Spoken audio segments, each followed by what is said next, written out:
Hello guys, welcome back to my channel. আমি অনেক দিন পর ভিডিও দিচ্ছি কারণ আমার শরীরটা খারাপ ছিল। আর আমাদের এখানে কালী পুজো, সেই ব্লগটা আজকে দেখাবো, চলো। প্রথমে সকালবেলা উঠে আমি স্নান টান করে নিয়েছি কারণ আমি উপোস ছিলাম পুজোতে। আর অঞ্জলি দেওয়ার বিষয়টা আমার খুবই ভালো লাগে সব পুজো, এই কারণে আমি সব পুজোতেই উপোস থাকি। আর এদিকে দেখো, উপোস থাকলে তো কোনো কিছু খেতে নেই, ওই কারণে আমার জন্য একটু দই এনে দিয়েছিল আমার ভাই, সেই দইটুকুই আমি খাচ্ছিলাম। আর এইদিকে দেখো, এখন যেহেতু সন্ধ্যা হয়ে গেছে, আমি সকাল থেকে কিছু না খেয়েছিলাম, সেই জন্য দিদা বলল ঘর থেকে টাকা নিয়ে আয়, এক প্যাকেট খেজুর কিনে দিই। আর আমি বাইরে গেলাম, তারপরে দিদাকে টাকাটা দিলাম, আর এই যে একটা খেজুর কিনে দিল আমাকে খাওয়ার জন্য বলল। আমার তবুও কিছু ভালো লাগছিল না, তারপরে আমি ঘরে গেলাম আস্তে আস্তে।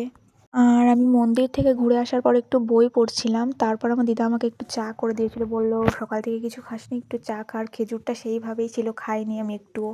আর চাটা খেয়ে আমি একটু রেডি হয়ে নিয়েছিলাম, একটু লিপস্টিক পরেছিলাম হালকা করে, আর কিছুই না। আর চুল বেঁধে নিয়েছিলাম, আর তখন প্রায় সন্ধ্যে 7টার মতো বাজে, এরকম সময়। ওখানে গিয়ে দেখলাম পুজো হচ্ছিল, সেই জন্য আমি চলে আসলাম। আর এখানে এসে দেখো, আমি সবাইকে খেতে দিচ্ছিলাম, আমার খেতে দিতে খুবই ভালো লাগে। আমি প্রত্যেকবার পুজোয় উপোস থাকি, তাও আমি খেতে দিই, আমার সত্যি খুব ভালো লাগে এটা। আর এটা মনে করো না যে আমি একা খেতে দিচ্ছিলাম, আমার ভাইপোও খেতে দিচ্ছিল সাথে। ও হচ্ছে অঞ্জলি দেবে না বলে ও বলছিল ঠিক আছে, তুই যখন খেতে দিচ্ছিস আমি তোকে একটু হেল্প করে দিই, সেই জন্য আমাকে হেল্প করেছিল একটু। তারপর দেখো, 1টা 1:30টার দিকে আমাদের এখানে পুজো হচ্ছিল, আর আমরা সবাই অনেকেই পুজো করছিলাম, ওই কারণে অনেকে বসেছিলাম এখানটায়। আর সামনে যারা ছিল, আমার মামি বৌদি এরা ছিল, ঠিক আছে। তারপরে দেখো এখানটায় পুজো হচ্ছিল।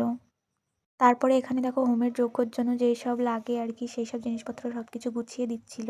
তারপর দেখো এখানে যজ্ঞ শুরু হয়ে গেছিলো, আর ভিডিওটা আমি স্লো মোশনে করেছি, আমার তো খুবই ভালো লেগেছে, তোমাদের কেমন লেগেছে অবশ্যই জানাবে। তারপর দেখো, এখানে যজ্ঞ শেষ হয়ে গেছিলো, আর অঞ্জলি দিয়েছিলাম, ওটা তোমাদের দেখাতে মনে নেই। আর এখানে হোমের ফোঁটা দিচ্ছিলাম, আমিও একটু দিলাম।